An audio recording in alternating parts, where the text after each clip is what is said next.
No joke, I literally just recorded this video. Now, I'll be honest, it's like my 10th time doing it, but the last one that I did, I actually felt really comfortable with it, and I really liked it. And jokingly, had a sip of my coffee, got up, walked over to the camera, and I said, even to the microphone, I wonder did I hit record? And I actually didn't. Literally sat there for 10 minutes. Oh, okay. So I'm gonna try to do this in one fluid take because I don't want all these jump cuts in it. So I guess really the whole idea behind this video is for you guys to have eyes on who I am, see what I look like, see if I'm a good kind of fit for your day. Pretty much. Funnily enough, I actually turned up to a wedding the other day, and someone at the wedding party turned around and was like, "Geez, I thought you were going to be some old fella." And I was like, "Geez, I'm only 29, leave me alone." But and it did kind of spark something in me where I was like, right, I do need to kind of get myself out there a little bit more. And I do want to get myself out there on social media, for example. It is quite tough. It's not really fun, speaking into a little microphone and looking at a lens, kind of weird. But I'm going to try my best, so bear with me. And I'm going to give you a heads up. Everything makes sense up here, but when it comes out here, sometimes it doesn't make sense. But I'll try to explain myself. At least you're getting a heads up, I suppose. That's, again, the whole idea of this video. You're kind of getting a whole idea of who I am. Yeah, so my name is Paul, and I'm from... I forgot where I was from there. So I'm from a little place called Charleville, North Cork. You'll know it has a bottleneck if you ever drove from Cork to Limerick. But I'm actually currently based in Galway. And I chose Galway for a good reason. I like to do weddings all over Ireland, from the north all the way down to the south, east, everywhere. So I kind of feel like Galway is central-ish to Ireland. And I love the west coast of Ireland, and I love Galway. So... sorry, my notes disappeared. I've got my notes and everything, so I'm very well prepared. So, photography, where do I begin?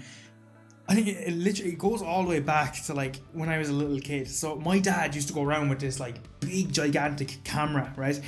If I was doing anything, going out playing with my friends or kicking a football or even birthdays or celebrations, he'd always be recording, and it used to drive me mad. Do you know what? Now, literally just clicked at me. That's where I'm getting my trauma and my fear from speaking into the camera and the microphone. No, all jokes.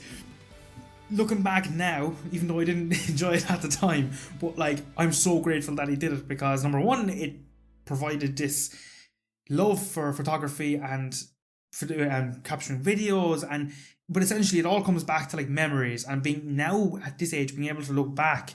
Even in 20, 30 years time, I'll be able to look back at me as a little silly kid growing up. I'll be able to show it to my kids in the future.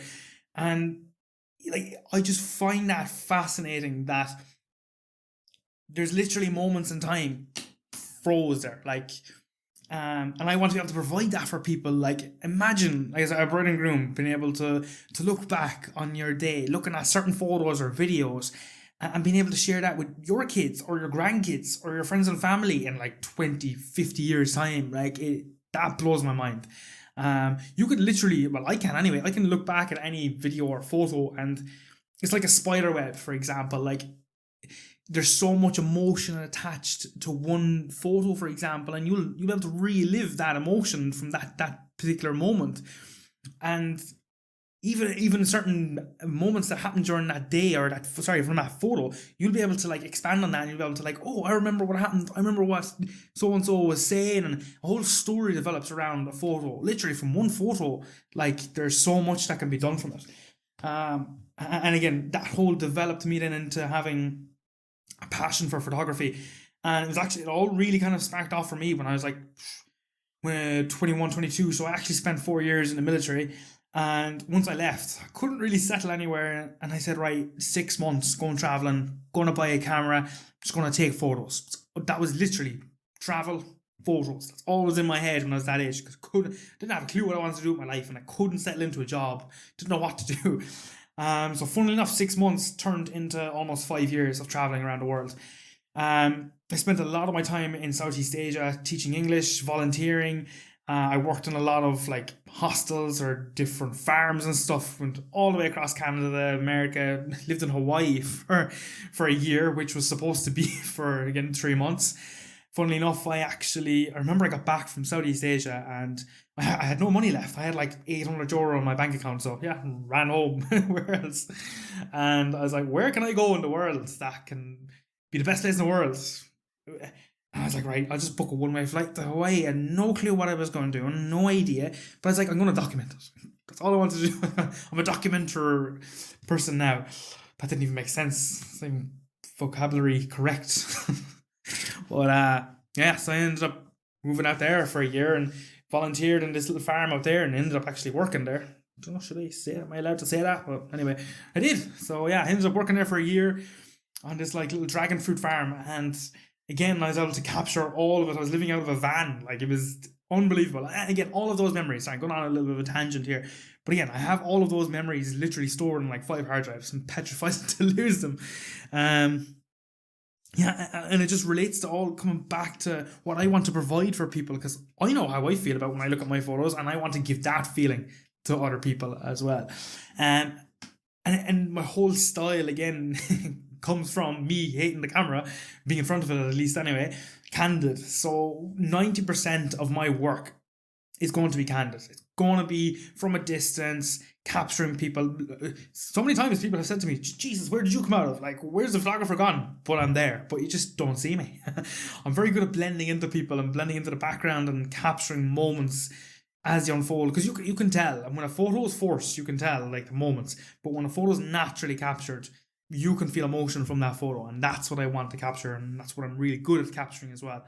And when it comes to like formal stuff as well, how I like to go against that is I like to prompt, and I like to kind of give little subtle hints. For example, for like the bride and groom's like couple shot, I'll tell the groom, for example, whisper something dirty into her ear, and I like to initiate a little bit of laughter, and it kind of puts them at ease. And it's the same with the family group shots. Like, everyone's going to be there, they're all going to be having a good time anyway, and I'll just get really vocal and have a little bit of laugh with everyone, tweak and put people in a nice formality, for example, just to capture those photos, because they are nice to have.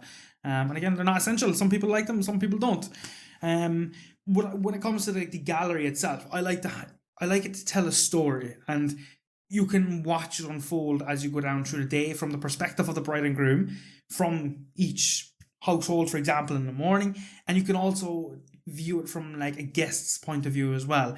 And that's where I love the shots like of over the shoulder, or capturing in between doors or something like that. There's always like these little tweaks that I'm doing throughout the day that I find that will like make it look like get a shot from a different perspective.